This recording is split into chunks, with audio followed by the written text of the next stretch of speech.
Hello, everyone. I am so excited to talk to this person. She has an amazing career and it's just awesome. I'm like, it's just giddy. I'm excited.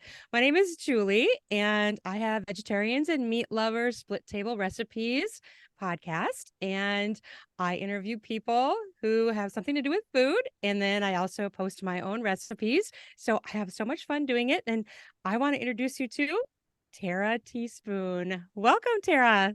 Thank you. Thanks for having me. So excited to chat with you. You have such an amazing career. Like when I was researching you, I was like, oh, wow. Oh, wow. Oh, wow. Thanks. It has been a great adventure. I've loved what I've been able to do for a living. That's awesome. So you're a cookbook author, a TV personality, and a blogger, and you've been on multiple TV shows about cooking. So you've done TV appearances.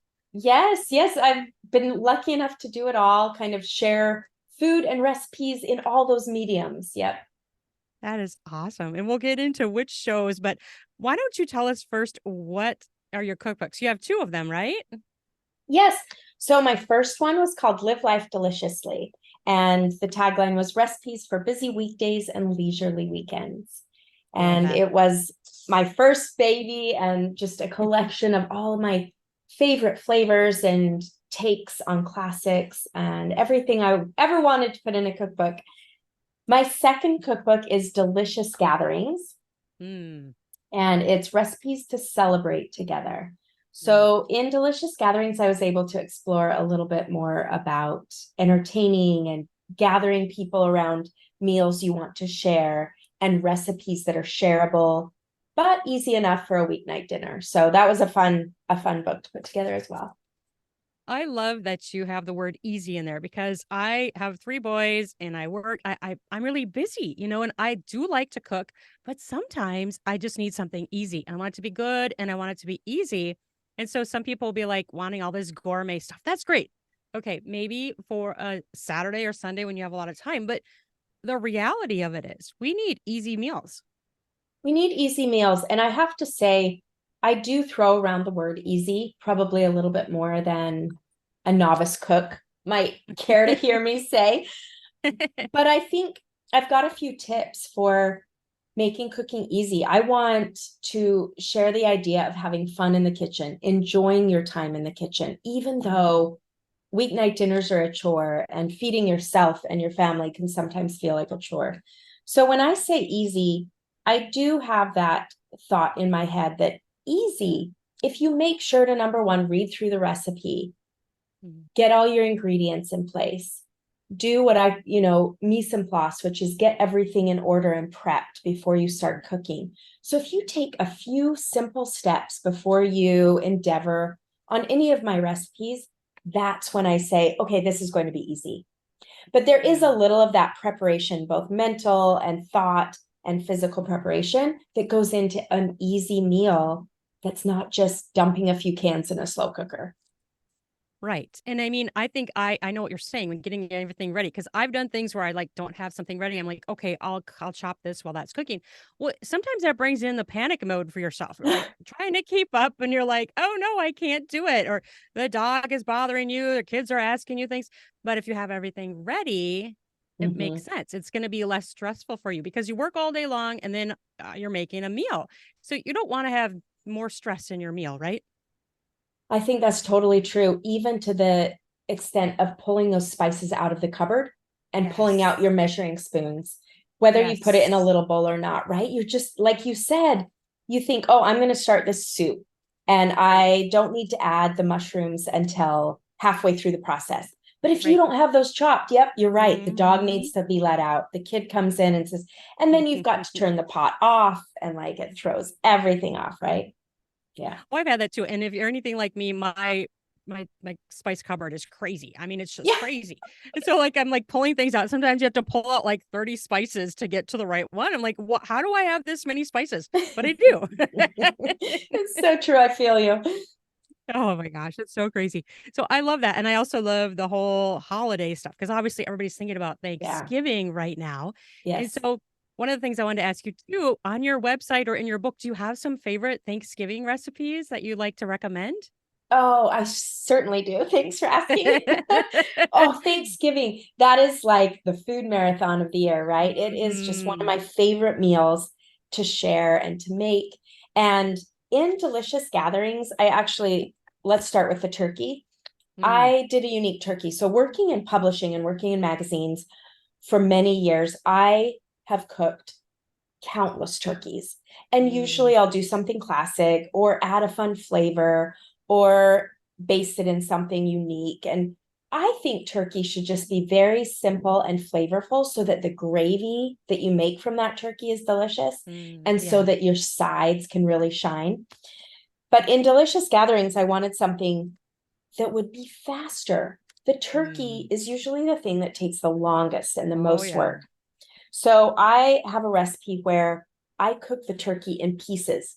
So you Oh. can cut it into pieces, or your butcher can cut it into pieces, and you cut it into Uh-huh. 5 large Oh, pieces, wow. Hmm. lay it on your baking sheet, Hmm. and roast all those pieces. It is glorious. The skin gets nice and golden, the Mm. meat gets perfectly cooked, and it's almost in half the time. So that's my big Wow. turkey call out. I love Fabulous. it. And so since I've created that recipe, we've been doing that as a family for many years. Mm. And then I have to say the sides for me are what shine. Oh, And yeah. I've got some miso honey Brussels sprouts in my Ooh. cookbook. Um, the rolls, dinner rolls. I mean, you can't be Mhm. beat with just some classic dinner rolls. I'm Yeah. looking in my book right now, and cranberry sauce is another staple. Hmm. And often it's cooked with a lot of sugar and it's this almost like Oh, jam, right? And it's yeah. Right. delicious. Right. But I did a fresh cranberry sauce, which Mm. sounds so interesting. I blended fresh cranberries or frozen Hmm. in a food processor and chopped them up and added orange zest and orange juice and a little Mm. sweetener. And it makes this almost like a fresh relish. It's so Oh, good. It's yummy. delicious. Yes. Well, I could go on. I mean, next would be the pies, and I love bringing in Mm. uh, I think there should be a pie per person at Thanksgiving. I know, right? When you want leftovers, right? I mean, everybody wants the Yes. leftovers, so it's not bad to make more pies. Oh my gosh, isn't that what we do? Pie for breakfast the next day? I mean, I that's know. my That's a favorite. thing. That's a thing. Pie for breakfast. I've heard many Yes. people say that. I'm like, it's not just me. Oh, we can just really dive into that pie for breakfast thing after Thanksgiving. I love it. I know. Yeah. Absolutely. So, when you were making your cookbooks, what drove you first of all to want to make them, and was it more arduous to make than you expected? Great question. I had been a food editor at magazines for uh, over 10 years, and I thought, oh, I could write a cookbook. I've been publishing recipes professionally every Yes. month in these monthly magazines. I could absolutely, it'll be so easy. And I will tell you, it knocked my socks off. It Uh-huh. was much harder than I thought it would be. And while creating the recipes was a joy and one of the best parts, I think for me, it was very hard to figure out the flow of the cookbook, the organization Mm. of the cookbook. Yep. And once I got all these wonderful recipes created, I was like, oh, wait, I need this kind of recipe to round this chapter out, or I need this kind of chapter. Oh. And you get so far into the process. And I wanted the book Mm. to be a beautiful journey and be able to Mm. flip through the pages and really get into the book instead of just having it piecemeal. Yep. So for me, that was tricky because it wasn't just a story about the best mashed potatoes that I would put in a Yeah. magazine.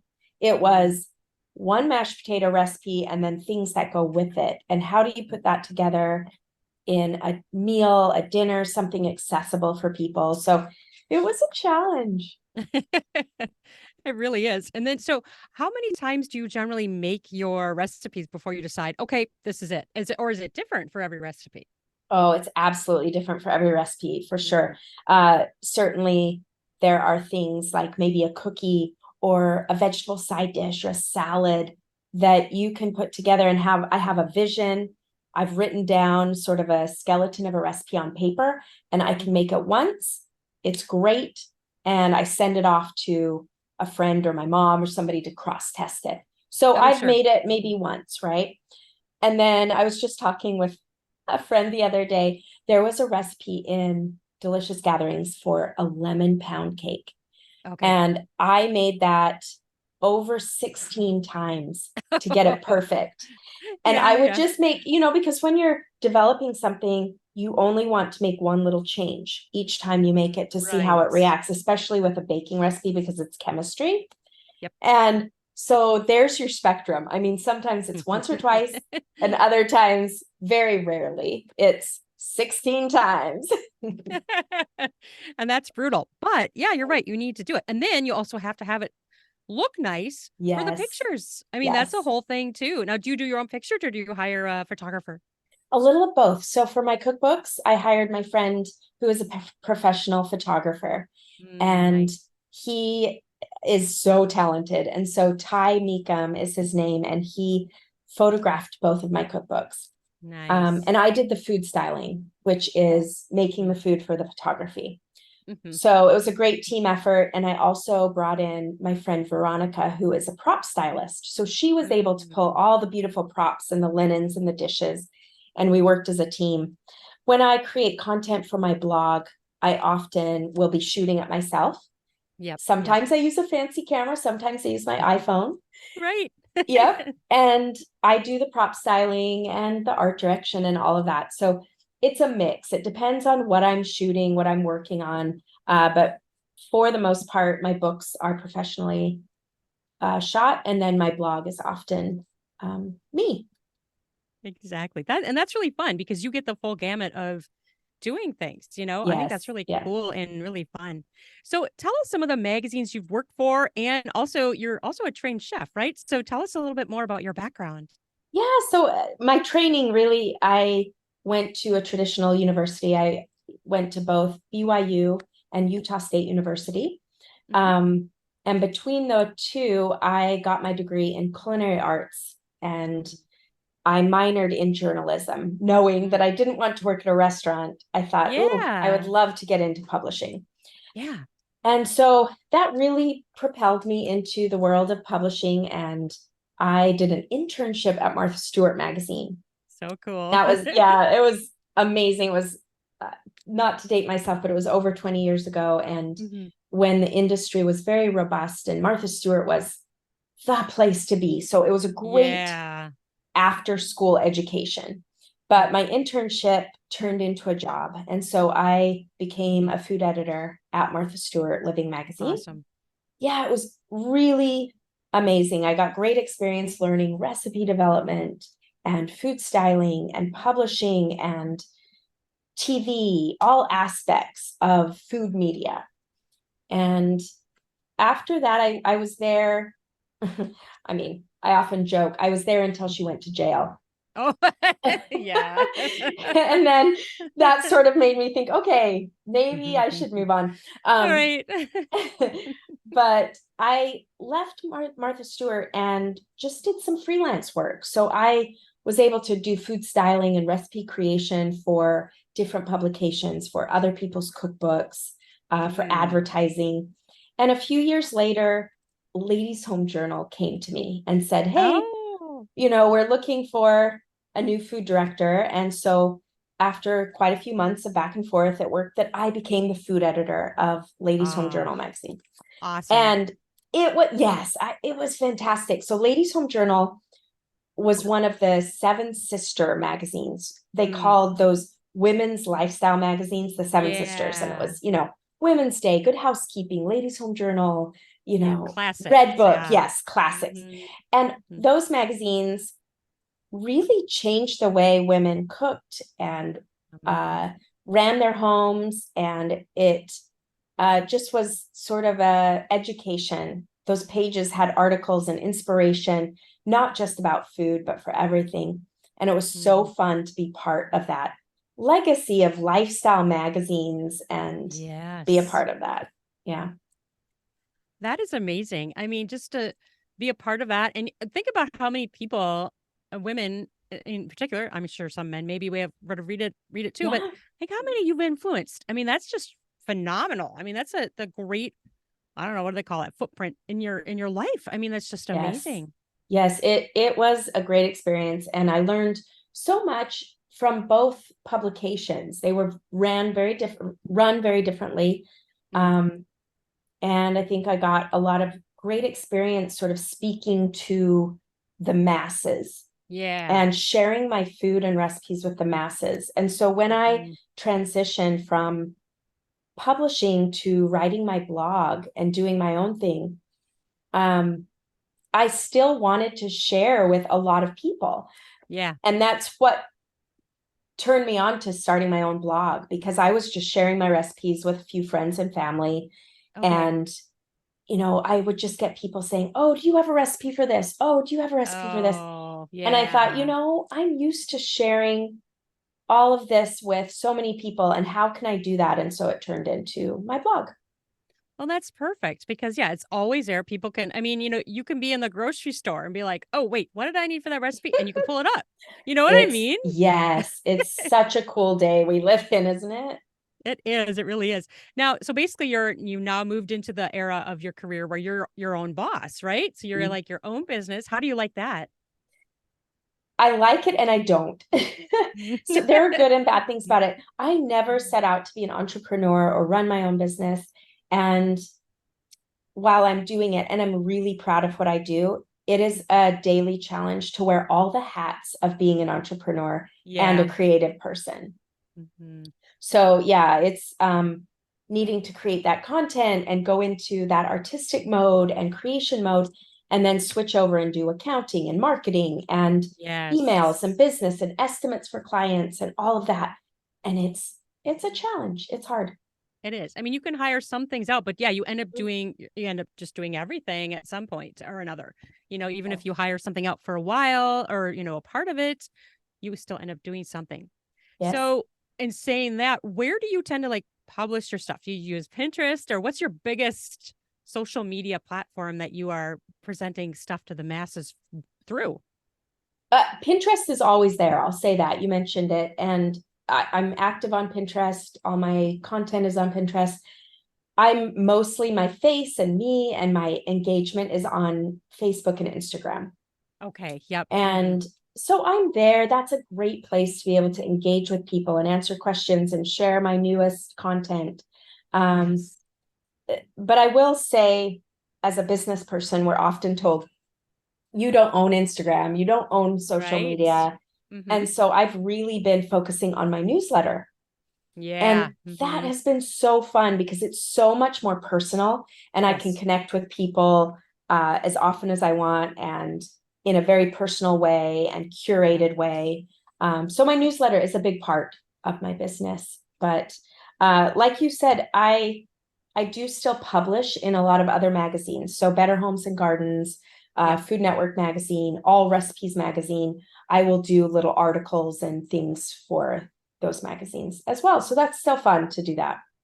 That's a great way also to reach more people and, they'd be like, okay, you're reaching another potential audience when you Yes, do that kind of yes. stuff. Yeah. Mm-hmm.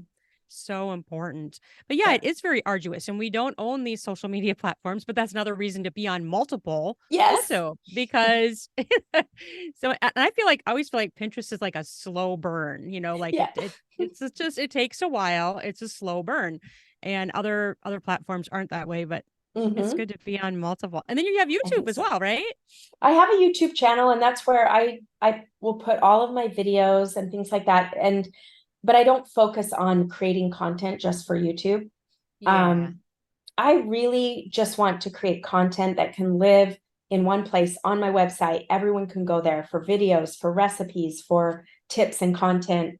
And then all of the other things are sort of just little outlets that help Yeah. people get to terrateaspoon.com. So yes, I'm on YouTube, and of course I'm on TikTok, but I don't Yeah. like TikTok. I know. But it's good to be there. At It's least good to someone be might there. bump into you, right? Yes. Yes, it's like, hey, TikTok, come on over to terrateaspoon.com. Yeah, and again, like you said, then you own your website. So Yes. someone's not going to all of a sudden decide, "Oh, you're out. I'm going to kick you out," Yeah. for whatever reason, or your engagement goes down. Yep. Yeah, Yep. exactly. So, what year did you start your website? Have you been doing it for many years or is it relatively new for you? Oh, well, started my website. I am coming up on my 10-year anniversary. Oh, nice. It seems Congrats. crazy. And it seems crazy to me because it's always been only one arm of my business. So for several years when I started it, it was sort of on the back burner. I was doing Oh, client work, I was creating recipes for food brands, and I was doing food styling, and my blog just kind of was something that I could contribute to and yeah. When you share had with people. time, Yeah, right? when I had time. Yeah. And so it was quite a few years until I started treating it more as a business and my primary mode of sharing content. So I don't often think of it as being 10 years old. It is, but I probably have been working on it probably about 6 or 7 years more robustly. Mm-hmm. Yeah, and that's a whole thing to learn too. And I feel like in this day and age, all this technology, that's a challenge too, being an entrepreneur because you're constantly new technology. You're keeping up. Oh, this is new. You got to try this. Oh, you got to go this way. It is a lot to keep up on. Oh, Julie, it really is. And I've told a lot of people, it feels like I've gone back to school the last, Yeah. 10 years. I've had to self-educate. I've gone to Yeah. conferences. I've, read manuals. I've taken courses in Hmm. order to run my business online. Because when Yep. I was an editor, we had a web department. We had Yeah. Yeah. somebody that ran Pinterest. We had a photo department. We had all of these Mhm. the infrastructure to support me as the food editor. So Yep. when I created my own business, oh, suddenly I've got to learn keywording and SEO and back end Hmm. website management and all of this stuff. Yep. And it was a lot. It's been a constant education. Oh, absolutely. Yeah. It's rewarding, but like you said, Yeah. it's constant, it's often changing. You're Yes. trying to keep up. New things come out, all the AI stuff now, like it's Yes. it's definitely crazy. I would love to know a little bit more about what it was like being on the TV shows and doing the spots. How was that? Was that fun for you? Was it painful? Was it kind of a joy? Well, I'll tell you what, funny enough, my first foray into television was with Martha Stewart herself. So Mhm. as a food Awesome. editor, yeah, it was crazy. And I didn't realize the impact of it at the time.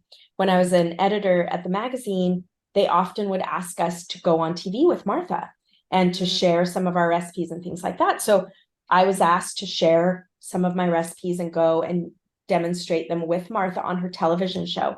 And I mm, didn't think much of it other than, oh, I've got to make sure I know my content and I can be presentable. right. And they gave us a script. And you know what's funny is those first few episodes with Martha, we had a script and it would say, Tara says this, Martha says this, Tara says this. Ah, And we didn't have to follow it exactly, but we mhm, knew what topics or questions we would be asking and answering so mhm. that the flow of the show went well. Yeah. Well, Julie, I get on there. Martha started stealing all my lines. Oh my gosh. So I didn't have anything to say. Oh, gotta So think on your feet. yes, so that was my first experience having to improvise on TV and to, Mhm. sort of jump in and be like, okay, my line is no longer there. What do I Right. say? How do I keep this going? So that was just, I look back and I laugh because she was in charge. She could do Yep. whatever she wanted and Hmm. she was just kind of taking it and running with it. But after I did several shows with Martha, then I started to do a little bit of national and local TV. So I was lucky enough to be on the Today Show and Mm. appear demoing recipes and talking about food products and all this fun stuff. And I loved being on the Today Show as a Yeah, I food editor. bet. Yeah, it was so fun. I was on quite a few times. And I've done local TV. So my family lived in Utah for many years and Okay. I would do local TV shows there. I've Mm. done some Fox News out here in New York. Mhm. I've then let's talk about the pandemic. During the pandemic, Oh, yeah. suddenly, yes, all these local TV shows needed content. So we would zoom in. So I had to figure out how Oh, to light myself at my home and yes. demo for Zoom to go to Chicago or California or wherever it was zooming into. So yeah, I've kind of been all over the place with TV. You have. Oh, and what a journey that is. I mean, not everybody can say they've been on these shows, like that's pretty Yeah, it's been cool. so fun. It's been great. Yes. Do you still seek that kind of stuff out, or are you kind of focusing in a different way? Well, as much as I say it's fun, I don't like being in front of the camera. It's Yeah. I consider it part of my job. But I get very nervous. I have stage fright, Yeah. and I sort of turn into a different person. I sort of say, "Okay, Tara, you've got to go into TV mode now," so that Mhm. I don't have that stage fright. So Yep. honestly, like you said, do I seek it out? Not very often. Well, yeah, you don't really need to, I mean, you have No, other if ways that you're out yes, there. yes. So if it comes to me, that's great. But I do every once in a while when I had my cookbooks were launching or I have a big Oh. sort of Mhm. content event, then absolutely I will pitch that to TV stations because it's a great marketing tool. Oh, for sure. Yeah. Absolutely. And I just feel like there's, kind of the whole TV market has exploded. We have all these cable channels, all these subscriptions. There's just so much out there that people can access. So it definitely is a great way to spread it Well, around. yes, and podcasts. I love that you Yes. brought me onto your podcast because that is a great fun way to share my content with other people. It really is because you can reach more people. And, the Yes. really cool thing about, I think, podcasts is that you see the list of them all. If you go Yes. to that, you can see the list of them right there and you can go to them and listen anytime you want. Yes. So it's just like this directory. We're like, look at this, look at that. I think it's It's great. fun. It's great. Yep. It really is. So do you have any like secret tips you can tell us about anything? I mean, any kind of, I always like to ask people what they're, because, most people who cook have ideas or they have tricks that work for them Mhm. that are just really valuable. Oh gosh. We could start in on another hour there, but I think Yeah. there are a few things that I like to share with people that maybe don't enjoy cooking or say I would like to learn to cook more, but I don't know how, or it seems like a daunting task. Um, so there are a few things that I like to say, get the right equipment in place. Start out right, set yourself up for success. Have a set of sharp knives and keep them Mhm. sharp. Have a Yep. great cutting board. Have a nice set of pots and pans or some of the basics. You don't need to have a giant test kitchen like I do with every piece of equipment, but just giving yourself the opportunity to be, like I said, set up for success. Get some basic tools, a few gadgets that you'll use, and then you can start cooking and enjoying it because you have the right tools to create what you're making. And the other thing, we talked about spices earlier, and it just made me think. I think we have a tendency, I love flavor. I love adding new and unique flavors to different dishes, and Yep. spices are often that easy way to do that. But I think we Yes. keep our spices too long. So sometimes we'll be like, Oh, my I know. yes. So I we do think, that. oh, I'm guilty. yeah, our food isn't as flavorful as we want, or, whatever. Go through your spices about every 6 months to a year. And I know some chefs and aficionados will say 3 months to 6 months, but Oh, okay. it's okay to change them out after a year or so. But just Right. do go through them. Like if you open up that dried basil or oregano and it doesn't smell like dried basil or oregano anymore, Right. Right. you got to throw it out and get some new Yeah. stuff. Same with all those spices like cinnamon and ginger and allspice. Now that we're coming up on holiday baking, if Hmm. yours don't smell potent and fresh, they have lost their power. So your gingerbread is not going to taste delicious. So get some new spices, refresh those every once in a while. And I think that kind of helps people be so happy about what they've created and cooked. I think that's so true. And that's like something I don't usually think about. Like I think, oh, I have that in there, but I don't often know how long Yeah. I've had it. Yeah. Like maybe I need to start putting the date on there, like in a Sharpie on the lid or Yes, something. we would all be better off if we just tipped that spice jar over and wrote the date on the bottom, right? Right. Right. I mean, I do that for myself. Like I do it for like dressings and stuff Mm-hmm. and pizza sauce in the oven, or I mean, not the oven, in the fridge. but I never do it for my spices. And it didn't even occur to me until now that that's something that would be very beneficial to me. It would be helpful because we do Yeah. have all our senses. We have the taste and the smell to check them, but Yeah. just knowing, hey, oh, this is 2 years old. I didn't even Right. realize, you Mhm. know?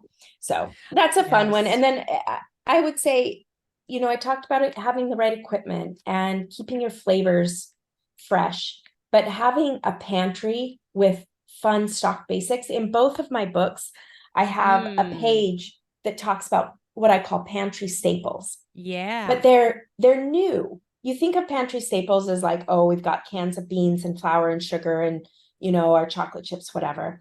But I Yes. think new pantry staples can include things like sriracha sauce and Mm. different seasonings, and Mhm. make sure you've got that bottle of Worcestershire on hand. Oh, And yeah. things that bring a lot of umami and flavor in are now the new pantry staples, right? Mm. That's a great idea to think about and just make sure you have it, and they stay fresh. If you don't open them, you can have an extra bottle there when they're sealed, right? They usually have a date on them. They can stay fresh for a really long time, but Absolutely. to just have it on hand, it can be so important. Yes. And then I think also one last thing would be to change up your grocery lists. And it goes Mm. along with this new pantry staples idea of bringing new and unique flavors into your home if you don't already use them. So I use things like I always make sure I'm stocked with garlic, fresh ginger, Oh, yeah. one or two fresh herbs in the fridge just to pump up a dish or two. Like if you throw something in the slow cooker, how delicious is it if you put some chopped fresh parsley or rosemary on top of it? And Yeah. then, if you don't use that rosemary up before it's going bad, throw it in with some roast chicken or Mm. let it dry and crumble it into a jar. So the Right. expense of these ingredients can be utilized more than we think if we just kind of change our mindset. I think other things that I keep in my pantry and fridge that maybe we didn't used to are coconut milk, um, you Ah. know, different broths that better than bouillon, or different vegetable broths and beef broths, things like that, capers, spices like turmeric and sumac and sesame seeds, different vinegars, balsamic, white Yeah, balsamic, yeah. sherry I vinegar. love that. Oh, isn't that fun to think that, oh, I've got those flavors on hand and I can make something new Yeah. and different? And where I am, I don't know, they probably have them by you too, but they have a lot of these stores where they have all these different flavored vinegars and oils, and it's so fun. And the last time we went, I think they would still let you taste it, but COVID changed. They used to Yeah. always have like their Yeah. samples out. Now you have to like Mhm. go and specifically ask, "Hey, can I taste this?" Mhm. But it's such a fun thing to do, and it's amazing how many different flavored vinegars and oils there are out there. It's It, amazing. I mean, it changes your salad game. It changes your roasted vegetable game just by having Yes. one of those fun ingredients that you might think is a specialty ingredient, but it might become your new favorite staple. Yeah.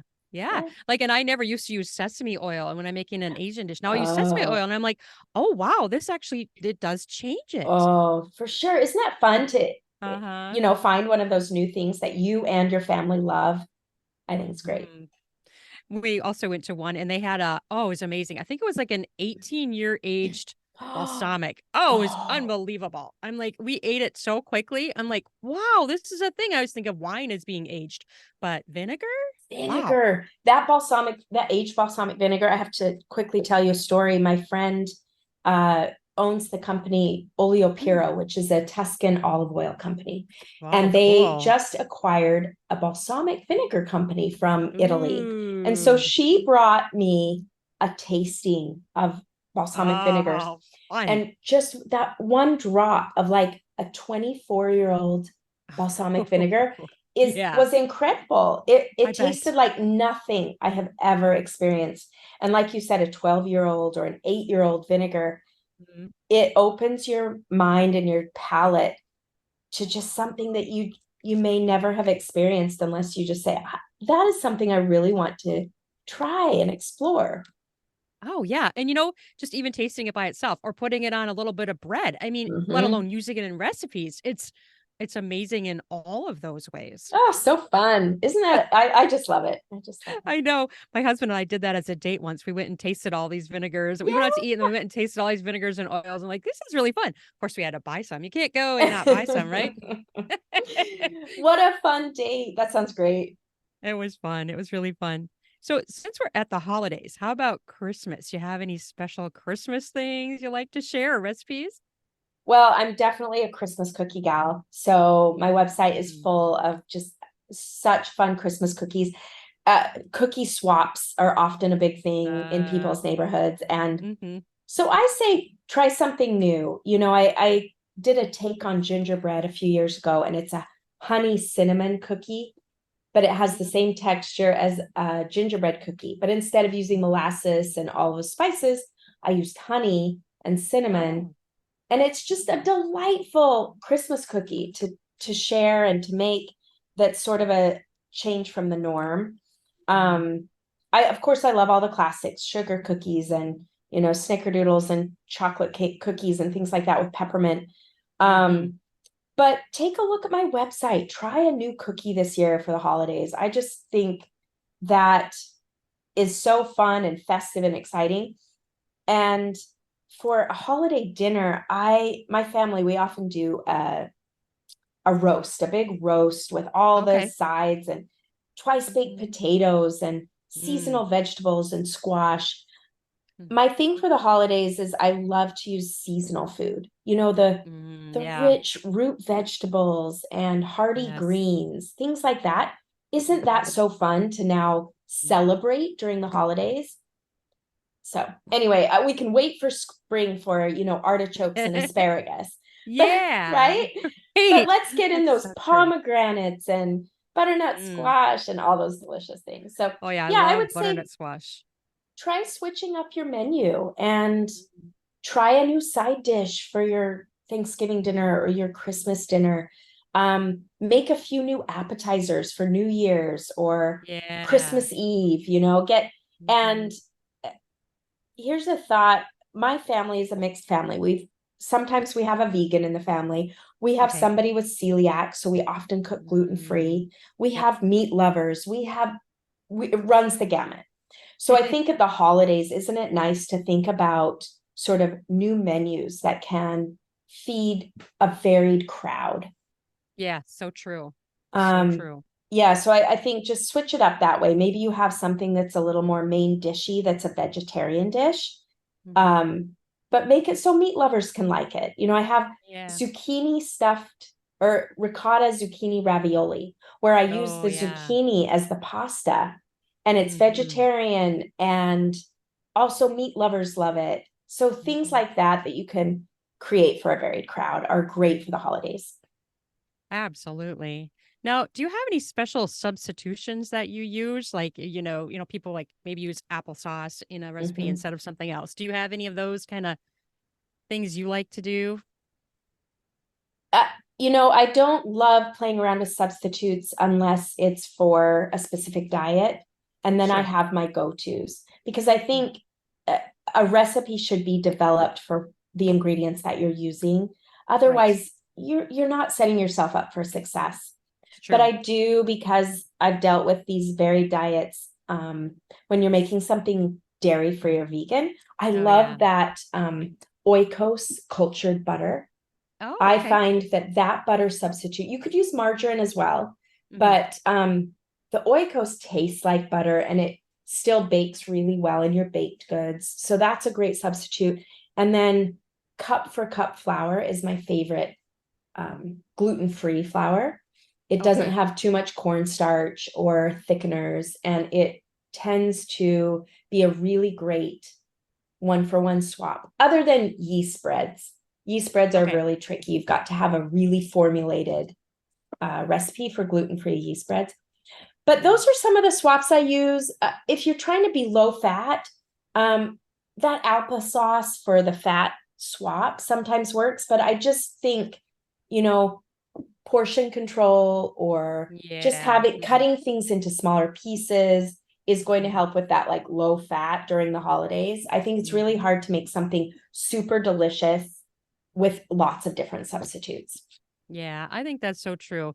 I was talking about that with somebody recently, and we're saying how sometimes you're just not even satisfied. If you're Hmm. taking all that fat out, why not just eat less of it instead of Yeah. completely removing it? Because you might not be satiated. You might Yeah. find you're hungry again sooner.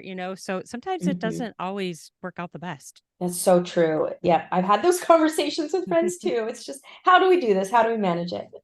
Exactly. Well, what are some things that you would like to tell people about where they can find you? And I know we've talked about it a little bit, but are you Teaspoon all on those sites, or do you have different app names? Yes, you can find me on pretty much every social handle under Terra Teaspoon. And then my website, terrateaspoon.com. So it's that nice little alliteration, Terra Teaspoon, that you can remember Yes. wherever you want to search for me. And then my cookbooks are available anywhere online and at a few bookstores. So Delicious Gatherings and Live Life Deliciously. Those, I have to say, I those recipes are not on my website. So the books are the Okay. only place where you can find. Mhm. Now with both books, it's almost, let's see, almost 250 recipes that are Wow. unique to those books. I love them. I hope everyone, will grab a book and try it out. But yeah, I'm around, and I would love if people commented on social media and said hello and that they heard me here with you. That would be so fun. Oh, absolutely. That's so much fun. Well, is there anything else you'd like to leave us with? Any tips or anything else you'd like to advice or anything that you've given us so much so far? So I know thank you for I've that. rambled on. I've rambled on. Oh, you did awesome. I just think I always want my premise is to help people enjoy their time in the kitchen. So if there's anything that I create or make or tips that I give, it's so that people might enjoy cooking as much as I do. It's not for everyone. For some people, it really is a day-to-day chore and task. Yeah. Um, and I just, for everything I do, every recipe I create, it's just one way that I am hoping people can find some sort of joy in food. So if you're not seeing that or you want more of it, let me know, comment on social media, send me an email, because I want to talk about food. I want to enjoy food. I love gathering people around a meal. I think that is such a fabulous way to connect with people, with family, with children. And so that's what I'm perpetuating. Absolutely. 100% agree. Just Thanks. wonderful. Well, thank you so much for being here. This has been a wonderful chat, and I loved learning of all that you've done and all of your tips. So thank you. Thank you for having me. What a joy to talk to you. You have a good day. You too. Bye bye.